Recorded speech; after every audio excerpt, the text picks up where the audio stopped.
Good afternoon, everybody. Welcome back to my channel. I am Joe.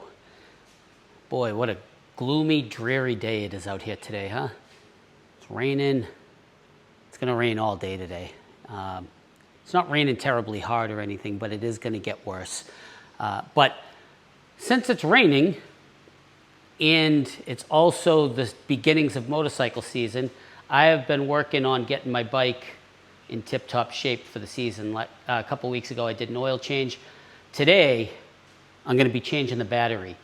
So I'm not 100% certain the battery is bad, but I'm getting the feeling that it's on its way out. This past winter, when I would come out periodically to start the bike, even though the battery was on a battery tender, the bike would have a difficult time starting. Oftentimes it would turn over and over and over, and then it would eventually start. Oftentimes it would throw like an engine misfire code until the bike warmed up, and then the code would clear itself. It still does it occasionally, even though it's not that cold. So I'm getting the feeling that the battery is on the way out. I just don't want to be out on a ride somewhere or away on a trip far from home and end up with a dead battery. So I am just going to be proactive, change the battery. So I'm going to flip the camera around. I'm going to start the bike. I haven't started it in a few days, and it has not been on a battery tender for the last couple of days. So it's probably not going to do it now because I'm trying to show you on camera, but I'm going to try starting it and show you what a hard start looks like on the bike. Hopefully it does it this time so that you can see it. So let me flip the camera around. All right, so the bike is in neutral. Again, it has not been started in like 3 or 4 days, so I'm just gonna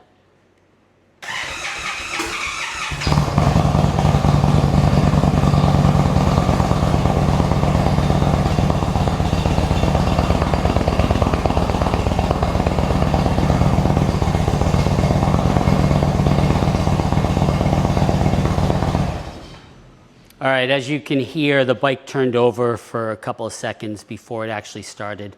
It has not been throwing a misfire code recently since I did the fuel moto tune, and I think that's because the air and fuel ratio is a little better, but again, it's starting a little harder than I like.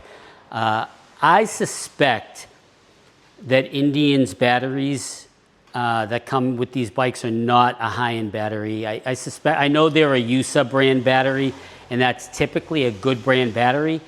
But I know that there's different tiers and different levels of battery, and I suspect that the ones that are branded for Indian from USA are probably their lower-end batteries. Because this battery is only 3 years old, and I feel like it's on its way out. Which I guess 3 years is about the life cycle, 3 to 5 years for a battery anyways. So today, instead of going to my Indian dealer and getting another one of their batteries, I decided to go to a local battery store called Batteries Plus here in Massachusetts. And this was the battery that they recommended. This is their premium Duracell battery. And I'm gonna pop this in and give it a try. Okay, so the first thing that you wanna do to change the battery is, it's probably best to just get the backrest out of the way. So we're gonna remove that. Then you are gonna need a 7mm Allen key to remove the seat bolt.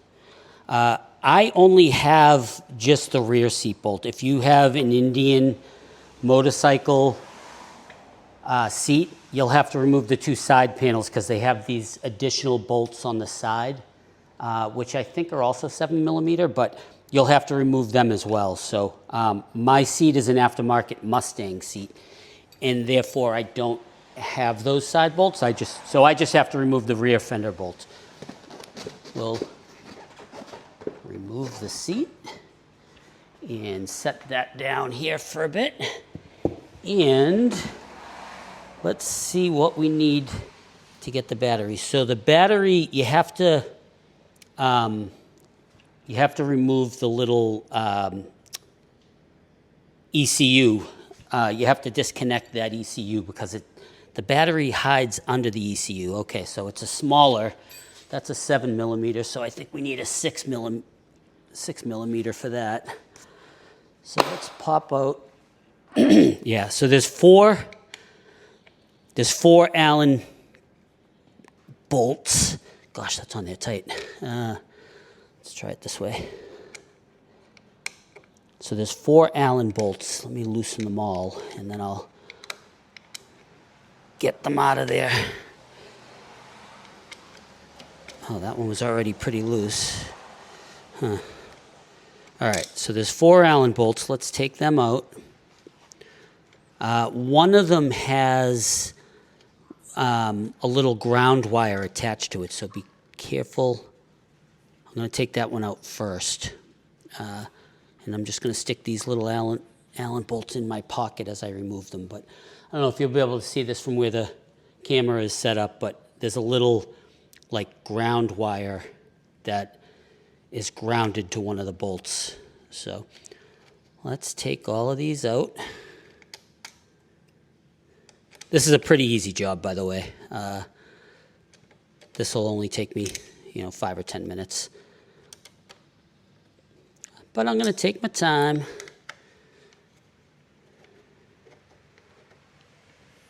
All right.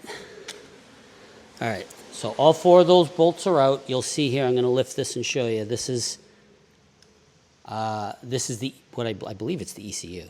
So there's a little wire attached to it. This is the antenna for like the radio and the GPS and all that. Once you get that out, you have to remove. Oh, there's one more bolt. There's a little. Is that also a 6? Yeah, that's also a 6mm. There's one more bolt, and there's like a little plate that covers over the battery. You got to take that out. It looks like that plate is on like a little hinge, and you remove this. That's a longer bolt, so you remove that, and then come on.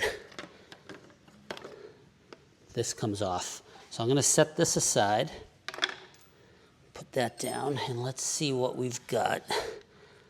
All right, so that's going to be a Phillips? Huh.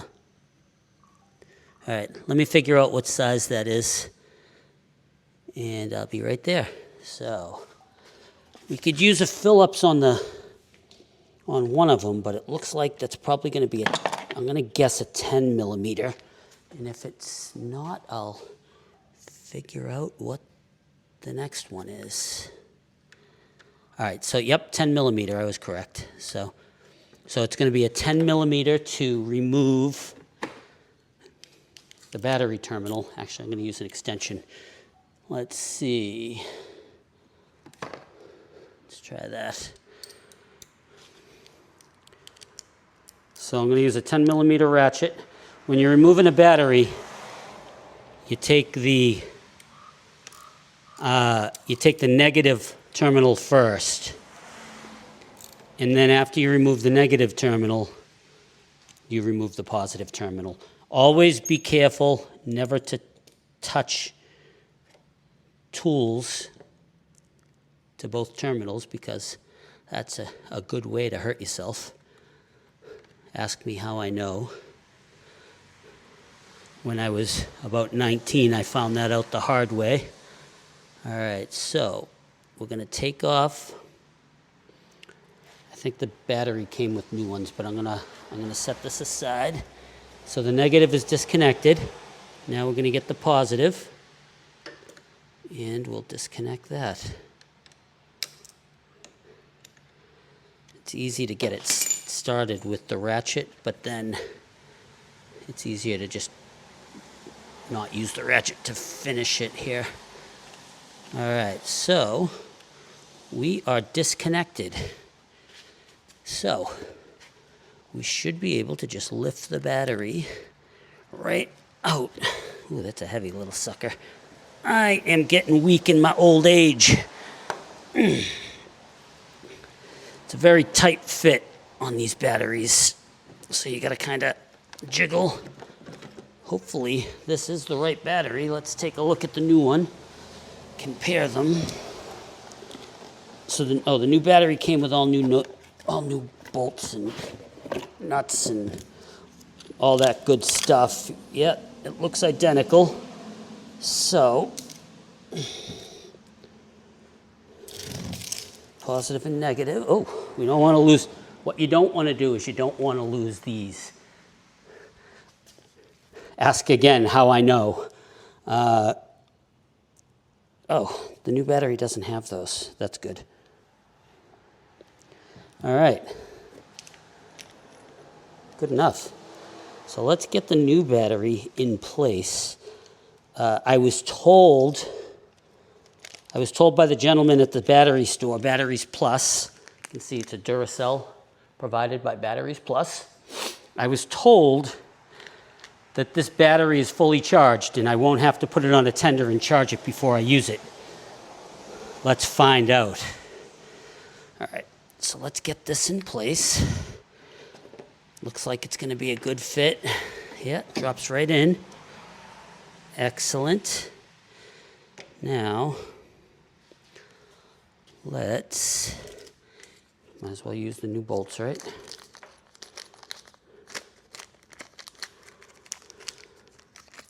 Oh, it did come with the new terminal things here. Is that even necessary? I don't even know if these are necessary.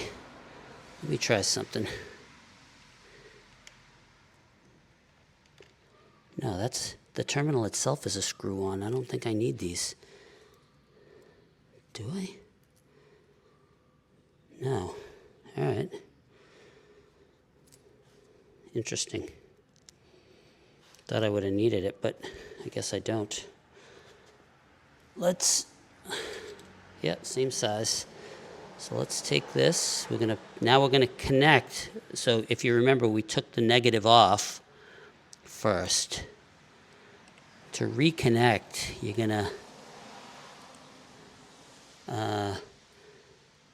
gonna put the positive on first, and then the negative. So let's see if we can't get that started.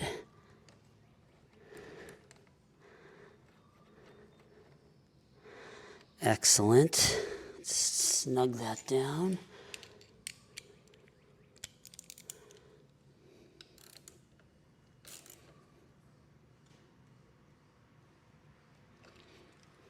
Good deal. Nice and snug. This battery fits a little bit looser into the battery housing thing here than I expected, but it is what it is, right? Let's remove that.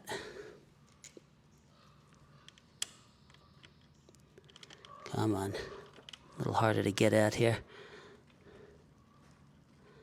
Let's get it started, and then I'll snug it down.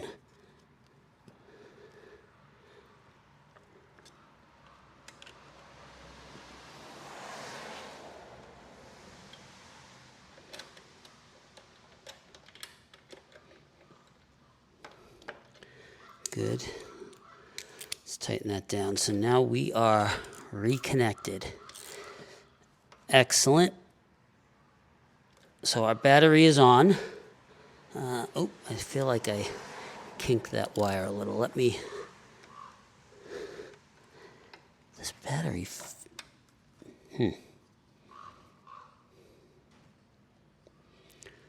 No, that's just feels.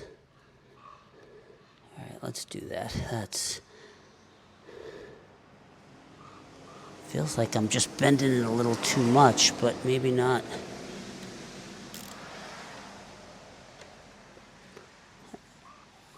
Feel like I'm abnormally bending the battery cable, but maybe not. All right, so that's fine. Now we've got to get the plate back on. This here. Let's see if we can't get that in place with the way I have that routed. I might have to. Nope. All right. A little more complicated. Nothing crazy. Let's just, I was trying to make this battery cable, I was trying to position it in a way that seemed a little more natural and not in a way that it wasn't really kinking the... All right, I guess it's fine. That's probably the way it was, right? All right, now let's put this back on. It doesn't... It's kind of weird. It doesn't seem to want to fit there. All right, there it goes. Now, let's get that back in place. Grab my Allen key again. We'll need the 6mm Allen key to put that back on.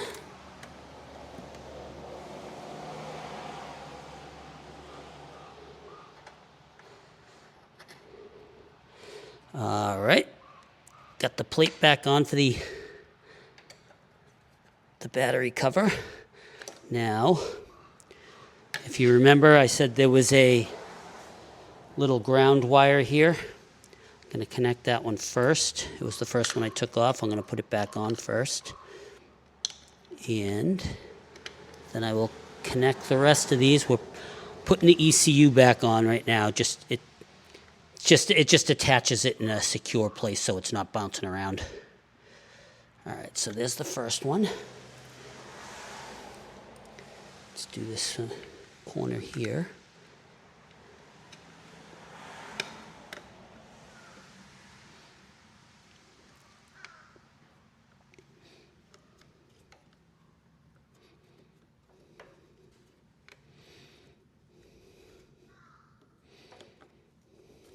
I want to make sure the antenna's not in a place where it's going to get snagged or anything, especially with the monoshock under here.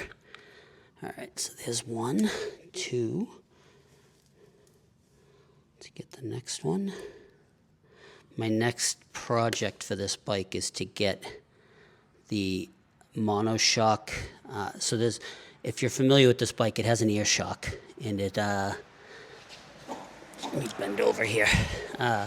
Has an ear shock, and you can adjust the PSI for, you know, if you have a passenger or you have luggage, there's like PSI specs for how much weight you're carrying on the bike. And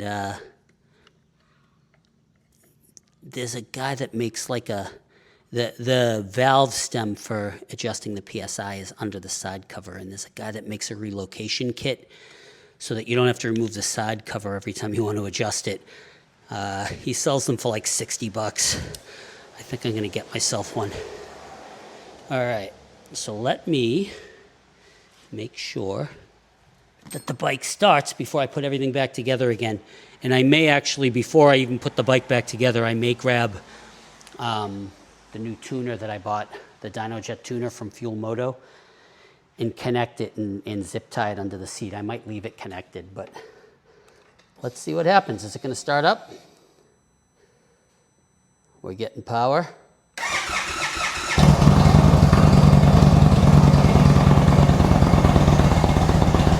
And she started.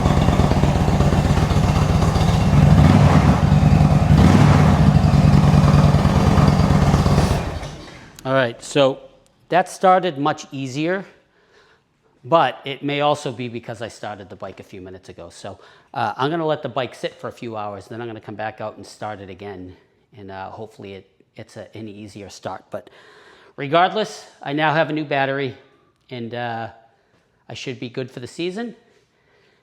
Hopefully this helped anybody who's never changed a battery on a motorcycle before, or if you're changing one on the Chieftain or whatever and you just need to know how to do it. This video will show you how. So anyways, thanks again for watching. Please like and subscribe if you haven't already done so.